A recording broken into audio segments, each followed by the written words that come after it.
Hello दोस्तों, मेरे channel में आप सभी का स्वागत है। आज हम क्लास 9 के कार्यपत्रक 83 विषय आपका हिंदी है। 4 फरवरी 2022 की। यहाँ पे अपना नाम, यहाँ पे कक्षा अध्यापक का नाम लिखेंगे। आज की कार्यपत्रक है रीढ़ की हड्डी। एकांक में अपने पिछले कार्यपत्र में पढ़ लिया कि विवाह के लिए लड़की देखने आते हैं। उनका विवाह आपको कैसा लगता है? क्या लड़की को वह सभी पसंद करते हैं? यह सब जानने के लिए एकांकी के अगले भाग को हम पढ़ेंगे। तो चलिए स्टार्ट करते हैं। वीडियो स्टार्ट करने से पहले लाइक करें, सब्सक्राइब करें और दोस्तों के साथ शेयर करना न भूलें। तो चलिए स्टार्ट करें। गोपाल प्रसाद कहता है, जनाब, यह हाल था कि 4 पैसे से ढेर सारी बलाई आती थी और अकेले 2 आने की हजम करने की ताकत थी। अकेले और अब तो बहुतेरे खेल वगैरह भी होते हैं। स्कूल में तब न कोई वॉलीबॉल जानता था, न टेनिस, न बैडमिंटन। बस कभी हॉकी या क्रिकेट कुछ लोग खेला करते थे। मगर मजाल की कोई कह जाए कि यह लड़का कमज़ोर है। शंकर और राम स्वरूप घी से निपोटे हैं। ठीक है। राम स्वरूप कहता है, जी हाँ, उस जमाने की बात ही दूसरी थी। हाँ।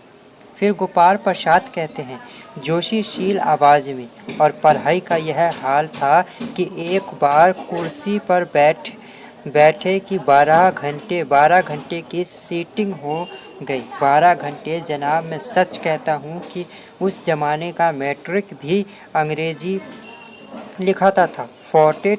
फ्रोटिट की वह आजकल के एमए भी मुकाबिल नहीं कर सकते। तो राम स्वरूप कहते हैं, जी हाँ, यह तो है ही। फिर गोपाल प्रसाद कहता है, माफ़ कीजिए बाबू राम स्वरूप, उसे उस ज़माने की जब याद आती है तो अपने को जब्त करना मुश्किल हो जाता है। फिर गोपाल प्रसाद कहते हैं, हाँ, जी हाँ, वो तो है। रंगीन ज़माना था, रंगीन ज़माना है। शंकर भी ही करता है।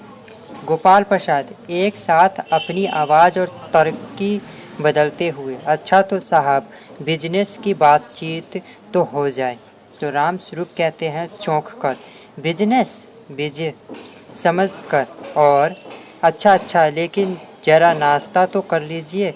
उठते हैं। गोपाल प्रसाद, यह सब आप क्या तकल्लुफ़ करते हैं? फिर राम स्वरूप कहते हैं, हाँ, तकल्लुफ़ किस बात का है? हाँ, यह तो मेरी बड़ी तकदीर है कि आप मेरे यहाँ तशरीफ़ लाए, वरना मैं किस काबिल हूँ। माफ़ कीजिए, ज़रा अभी हाजिर हुआ। अंदर जाते हैं।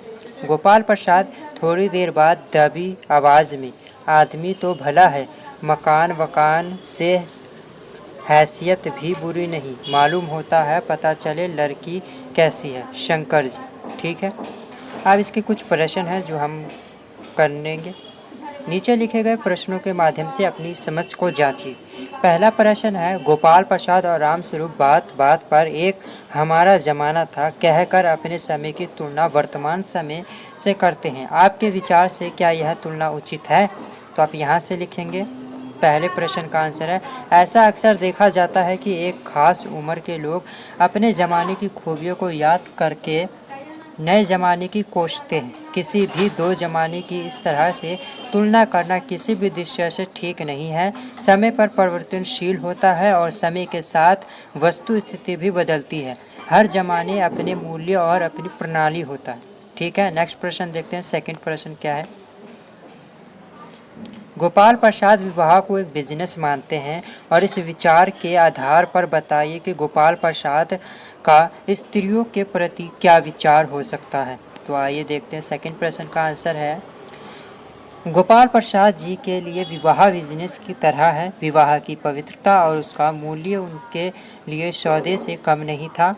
वह अपने बेटे का विवाह करवाकर एक ऐसी पुत्र वधू लाना चाहते थे जो उनके सारों पर चले। वह सौदा करने से पहले उनकी जांच पड़ताल कर तसल्ली कर लेना चाहते थे कि सौदा सही भी है या नहीं। उनके लिए वस्तु और लड़की में कोई अंतर नहीं था। ठीक है। नेक्स्ट प्रश्न देखते हैं इस वर्कशीट का। गोपाल प्रसाद राम स्वरूप के मकान को देखकर उनकी हैसियत और धन संपत्ति का अनुमान लगा रहे हैं। आप किसी की अच्छाई तथा हैसियत या स्थिति का अनुमान लगाने के लिए क्या क्या देखते हैं? तो आप यहाँ से लिखिए। थर्ड प्रश्न का आंसर है आपका, हम किसी की अच्छाई, हैसियत या स्थिति का अनुमान बातचीत करने के तरीके, रहन सहन और व्यवहार आदि से लगा सकते हैं। ठीक है, और वीडियो ये वर्कशीट थी आज आपकी। अगर वीडियो आपको अच्छी लगी हो तो लाइक करें, शेयर करें, कमेंट में बताना ना भूलें वीडियो कैसी लगी, और चैनल को सब्सक्राइब कर लें। Have a nice